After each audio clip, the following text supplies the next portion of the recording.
दोस्तों, भारतीय सड़कों पर लगातार बढ़ती जा रही असावधानियों के चलते रोड एक्सीडेंट्स बढ़ रहे हैं। भारत में सड़क दुर्घटनाएं एक नई ऊंचाई पर पहुंच गई है। 1,50,000 से भी ज्यादा लोग हर वर्ष इन दुर्घटनाओं की वजह से अपनी जान खो देते हैं और यह आंकड़ा प्रति वर्ष 12% की दर से बढ़ रहा है। वहीं 4,50,000 से ज्यादा लोग हर वर्ष गंभीर रूप से घायल भी होते हैं। सबसे अधिक आश्चर्य की बात यह है कि शहरों में दोपहिया वाहन चालकों को तो नियमों की बिल्कुल भी परवाह नहीं है। इसका अंदाजा आप इस बात से लगा सकते हैं कि देश में 68% लोग बिना हेलमेट के ही वाहन चलाते हैं। इसी संदर्भ में वर्तमान भारत सरकार में सड़क परिवहन और राजमार्ग मंत्री श्री नितिन जयराम गडकरी जी ने भरी संसद में बेहद जरूरी कुछ बातें कही हैं, जो कि आपको अंत तक जरूर सुननी चाहिए। तो आज ये जो रोड सेफ्टी की बात हुई, इसमें अभी हमने रोड इंजीनियरिंग में सुधार करने के लिए काफी उपाय किया। ऑटोमोबाइल में इंडस्ट्री का भी मैं मंत्री हूं। बहुत इंडस्ट्री मेरे ऊपर नाराज हो गई क्योंकि इकोनॉमिक मॉडल को मैंने 6 एयरबैग मैंडेटरी कर दी। तो उनने कहा कॉस्ट बढ़ेगी, तो मैंने कहा कॉस्ट बढ़ेगी तो बढ़ने दो, गरीब मरता है तो मरने दो और धनवान को बचाओ, ऐसा है क्या? मतलब यहाँ इसके बाद इस देश में इकोनॉमिक मॉडल, छोटा से छोटा कोई नैनो मॉडल हो, हर गाड़ी में 6 एयरबैग्स लगेगी। ये हमने मैंडेटरी कर दिया ताकि हमारे लोगों की जान मिल जाए। अध्यक्ष महाराज, अभी तो गाड़ियों में इतना सुधार हो रहा, मैं बाद में बताने वाला हूं उसके बारे में। पर एक बात जरूर है कि रोड इंजीनियरिंग के साथ एजुकेशन की भी बहुत जरूरत है। रूल्स ऑफ द रोड, कानून के प्रति सम्मान भी नहीं और डर भी नहीं।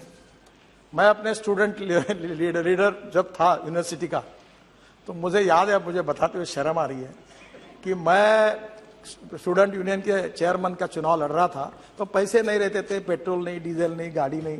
तो एक स्कूटर थी, विजय स्कूटर। तो मैं बोलता था 4 दोस्तों को, चौथा जरा ठीक से बैठ, वो टायर पे बैठ और नंबर प्लेट पे हाथ रख।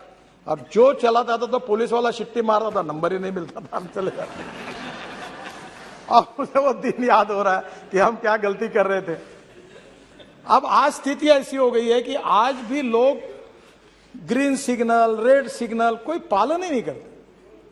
और मैंने आपके अध्यक्षता में एक कमेटी निकाली है, हर मेंबर ऑफ पार्लियामेंट उसका अध्यक्ष होगा जिले में, कलेक्टर उसका बोर्ड सचिव होगा। और हमारे यहाँ महाराष्ट्र में, मैंने एक बार महाराष्ट्र में एक्सीडेंट को मराठी में अपघात कहते हैं। ये जो सुप्रिया जी बैठी है, ये पुणे कोल्हापुर रोड पर एक जयसिंहपुर बाईपास था, मैं मंत्री था। एक जगह पर 150 लोग मरे थे, पर सरकार ने सुधार नहीं किया था।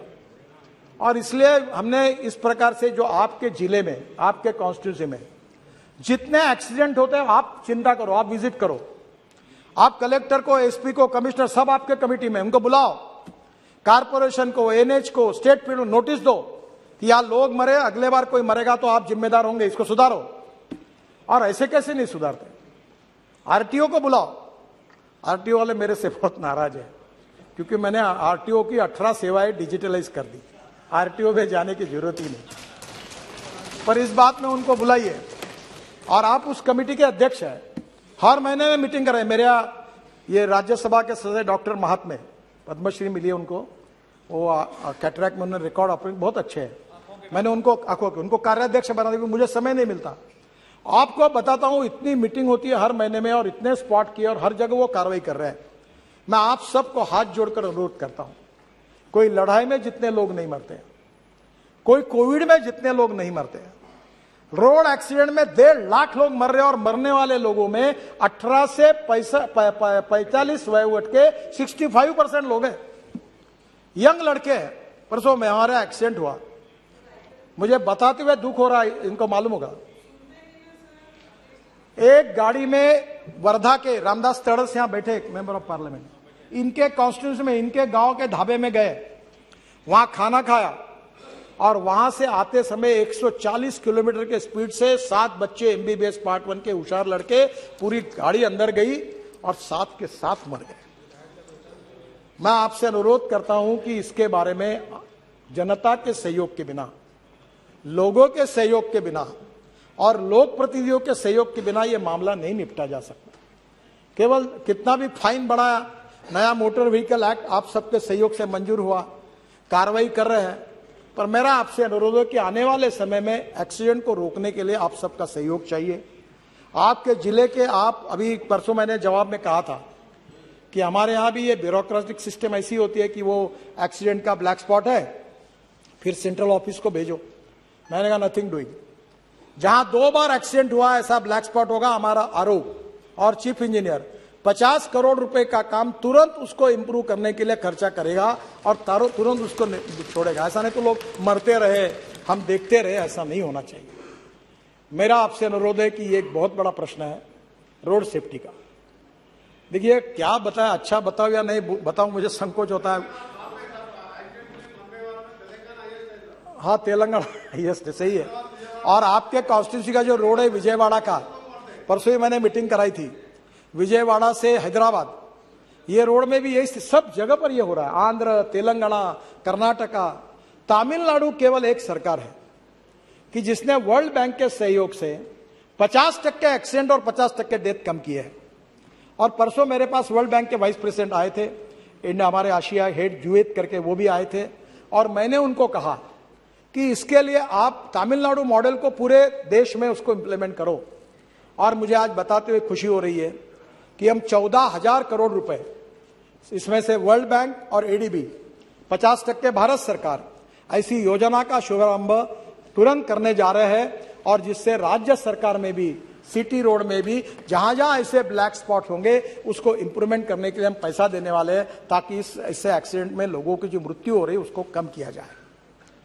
मैं भी भुगत भोगी हूं, मेरा पैर 4 जगह टूटा है पुलिस प्रोटेक्शन में। और इसलिए मैं आपको फिर से अनुरोध करता हूं, जो सरकार में मंत्री वो पहला काम करे, अपने ड्राइवर का आके जांच ले। कैटरैक्ट निकलता है।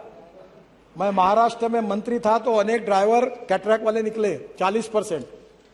एक केंद्र सरकार में एक मंत्री थे, उनका ड्राइवर एक आंखों से अंधा ही था, ऐसी गाड़ी चला रहा था। और एक मुख्यमंत्री थे, उन्होंने मुझे बताया, नाम नहीं बताता आपको, मेरा ड्राइवर दोनों आंखों से अंधा था और आवाज पे गाड़ी चला रहा था।